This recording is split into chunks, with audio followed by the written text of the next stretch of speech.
Olá pessoal, tudo bem? Então aqui tem algumas perguntinhas que eu já respondi.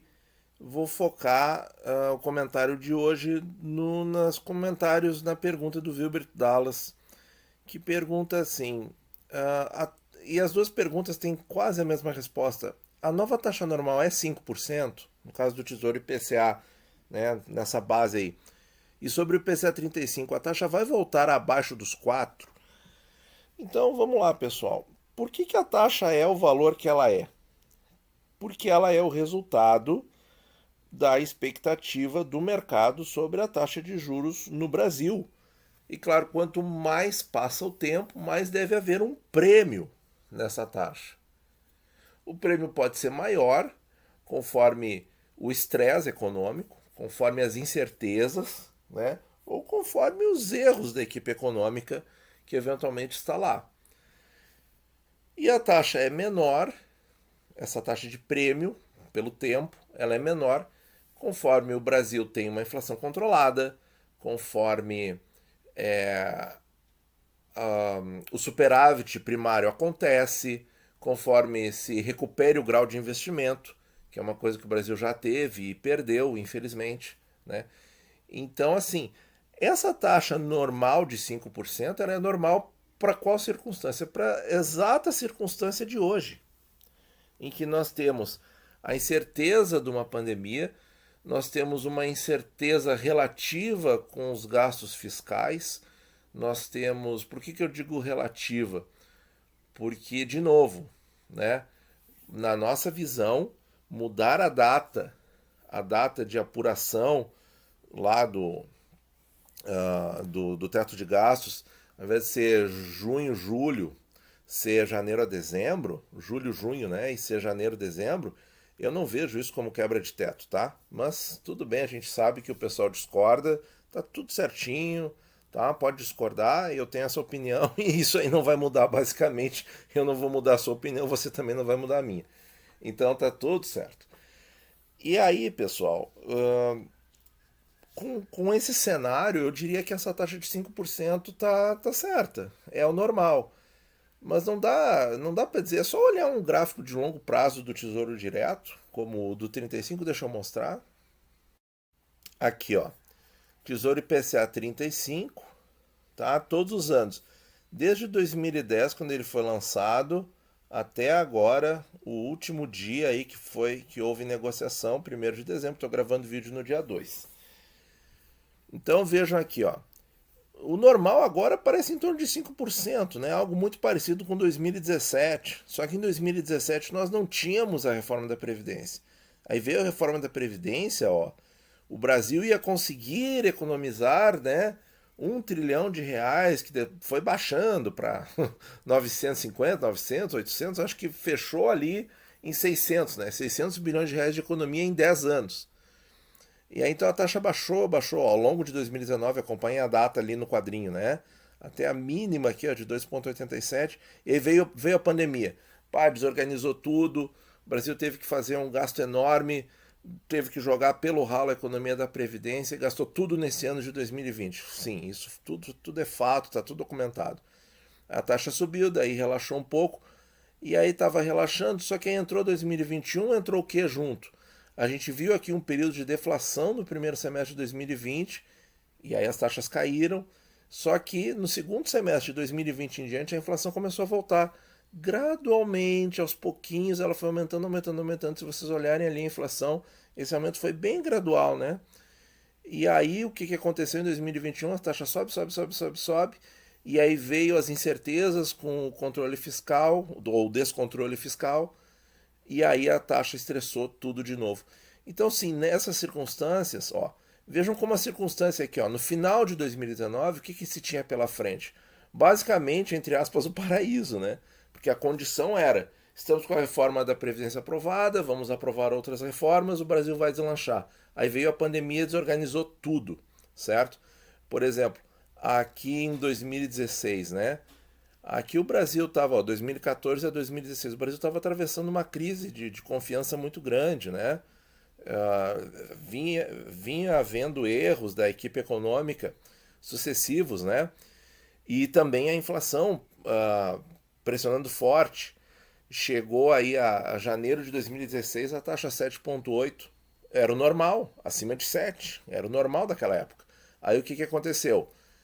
Houve o processo de impeachment e tal, e aí as taxas derreteram, porque se viu que aquela solução era adequada naquele momento. Não estou entrando no mérito, tá? Não estou entrando no mérito, então sem discussão política no canal, tá? É o que aconteceu na época, eu só estou relatando o fato histórico para mostrar o que é o normal de taxa. E o normal de taxa nessa época aqui era cair de 7,8 para algo em torno de 5, que é o que aconteceu. Vamos relembrar outro momento histórico. Aqui era o momento histórico em que o Brasil teve uma queda na taxa Selic. Alguns dizem que foi forçada, quando ela foi derrubada de 12 para 7. Aí em 2013 as taxas atingiram um mínimo, porque só que a inflação estava sempre no teto, né? Sempre no teto da meta, em 6%. E aí o que aconteceu? Em 2013 começou a subir a taxa Selic para tentar baixar a inflação, e aí a percepção de risco começou a aumentar, e aí o resto você se lembra, é tudo história. Então, esse normal para essas condições de hoje, 2021, sim, tá ok. O que não quer dizer que ano que vem não possa mudar tudo, né? Por exemplo, se a eleição for super polarizada, esse normal pode ir para 6, né? Sei lá, se acontecer uma reviravolta econômica, a inflação cair no mundo, resolve a pandemia, resolve os gargalos econômicos, enfim, essa questão toda, o normal pode voltar para 4, certo? E aí é que vem essa questão do IPCA 35. A taxa vai voltar abaixo dos 4% se as condições para uma taxa abaixo de 4% voltarem a acontecer, ela volta. Ou seja, se a inflação baixar, se o Brasil tiver as contas equilibradas, se não houver nenhum descontrole fiscal, nenhum arrombo de gastos, nada nesse sentido, ficar tudo certinho, tudo previsível, tudo como o mercado gosta, correndo assim em mares tranquilos, sim, ela volta para abaixo dos 4% e talvez menos, como a gente viu ali no gráfico do IPCA 35, certo? Ali em novembro, dezembro de 19, quando a taxa oscilava nos 3 e até menos, né, o que nós tínhamos ali? Nós tínhamos uma perspectiva de aprovar mais reformas, tínhamos acabado de aprovar uma reforma da Previdência que ia gerar uma economia fabulosa e ninguém imaginava que ia ter pandemia, certo? Então tem que se colocar de volta naquele tempo para entender a perspectiva, porque a taxa de juros futura ela é muito expectativa, certo? O mercado está tentando antecipar o que vai acontecer no futuro, está jogando para frente, mas como é que vai ser lá na frente, né? Vai ser assim, assim, assim. Então uma taxa de juros adequada para esse país é tanto, certo?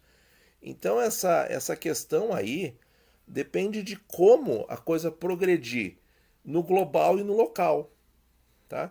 Sendo que o fator mais importante, sim, ainda é o local, certo? Porque o Brasil ele tem que corrigir muitas coisas ainda para conseguir com que o seu local fique, por exemplo, estável, como os Estados Unidos, por exemplo, que está ali com um local resolvido, certo? Já há várias décadas, diga-se de passagem, e eles estão suportando bem, com a taxa de 0 a 0,25, uma inflação de 6%. Eles estão suportando bem. Até que ponto eu não sei, tá? Nem o importantão lá do Federal Reserve sabe, né? Tanto que ele está agora dizendo que a palavra foi inadequada, a palavra temporário, né? Para descrever a inflação. Então, assim, ó, essas condições globais, quer dizer, veja como é que uma economia que já tem os principais problemas resolvidos se comporta. Então, quer dizer, os maiores problemas no Brasil ainda são internos, mas o Brasil não está imune aos problemas externos, certo? Então o Brasil pode, assim como absorveu uma onda ruim, né, do mercado externo, com toda essa desorganização econômica e pressão de inflação mundial, assim como o Brasil absorveu tudo isso, ele vai absorver se houver uma melhora, certo? Então a gente está nesse meio termo aí, muita incerteza. Mas qual é a certeza que nós temos? É que vai ter eleição ano que vem. E aí essa eleição tem tudo para ser polarizada, e aí esse novo normal, entre aspas, que é sempre momentâneo, né? Pode ir a 6%, tá? Isso é só um palpite, tá, gente? Não dá para botar as fichas nisso tudo. O melhor no Tesouro Direto sempre é procurar comprar com taxas altas e segurar os títulos para obter o benefício do juro composto a longo prazo. E essa estratégia ganha de qualquer caçador de marcação a mercado. Tá bom, pessoal? Muito obrigado por ouvir e bons investimentos a todos.